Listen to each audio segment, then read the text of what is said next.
தமிழக அரசு இப்போ தேர்தல் வாக்குறுதிப்படி 5 ஏக்கர் குறு விவசாயிகளுக்கு முழு கடனையும் தள்ளுபடி பண்ணுறதா அறிவித்தாங்க. அதே மாதிரி பெரிய விவசாயிகளுக்கு 50% தள்ளுபடி பண்ணுறதுன்னு அறிவித்தாங்க. இதுவரையிலையும் தள்ளுபடி பண்ணலை. இப்போ மேட்டூரில் தண்ணி கிடையாது. 6 லட்சம் ஏக்கருக்கு மேலே நாங்கள் குறு விவசாயம் பண்ணுவோம். இப்போ பம்பு செட்டில் 2.5 லட்சம் ஏக்கருக்கு மேலே பண்ண முடியாது. இப்போ இருக்கிற கரண்ட் இருக்கிற சூழ்நிலையில் அதுவும் போச்சு. ஏன்னா எப்போ கரண்ட் வருது எப்போ போகுதுன்னே தெரியாமல் இருக்குது.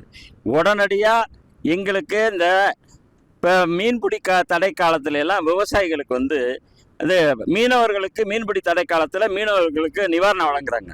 குறுவை இல்லை, எங்களுக்கு ஏக்கருக்கு 15,000 நிவாரணம் வழங்கணும் குறுவை நடாத விவசாயிகளுக்கு. அதே போல் 18 மணி நேரம் மின்சாரம் வழங்கணும். அது நாங்கள் விவசாய கோரிக்கை வைக்கிறோம். நாங்கள் பம்பு செட்டில் விவசாயம் பண்ணுறோம்.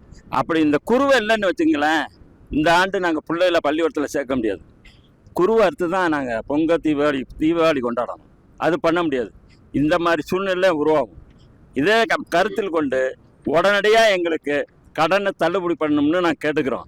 மத்திய அரசு மேகதாது அணை கட்டுறதை முதலமைச்சர் இன்னைக்கு சென்னையில் இருக்காரு, டெல்லியில் இருக்காரு. இது பிரதமர்கிட்ட இதை பேசி இதை தடுத்து நிறுத்தணுங்கிறத நான் கோரிக்கை வைக்கிறோம். நாங்கள் ஆதவ அர்ச்சனை விளையாட்டு விவசாயத்தோட விளையாட்டு ரொம்ப கஷ்டம் அப்படிங்கிறார்.